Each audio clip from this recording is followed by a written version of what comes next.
Hello friends, আজ আপনারা দেখবেন কিভাবে বিপিএল খেলা সরাসরি দেখতে পারবেন আপনার অ্যান্ড্রয়েড মোবাইলে। তো চলুন, প্রথমে আপনারা প্লে স্টোরে ঢুকবেন। প্লে স্টোরে ঢুকে সার্চ করবেন বাংলা টিভি। দেখেন বাংলা টিভি লিখবেন,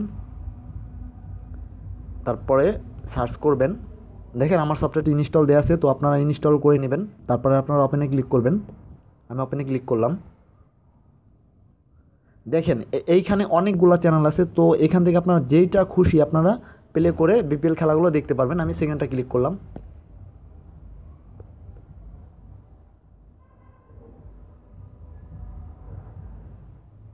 অ্যান্টিজার্ম মাউথওয়াশের ফ্রেশ শক্তিতে নতুন fresh close up ever fresh toothpaste 12 ঘন্টা পর্যন্ত সতেজ নিঃশ্বাস।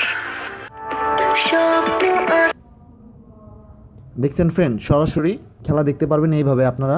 তো কোনো রকম বাজবে না এই চ্যানেলে। তো আপনারা সবাই ভালো থাকবেন, সুস্থ থাকবেন, আশা করি আমার পাশে থাকবেন। যদি চ্যানেলটি ভালো লাগে অবশ্যই সাবস্ক্রাইব করবেন। ধন্যবাদ।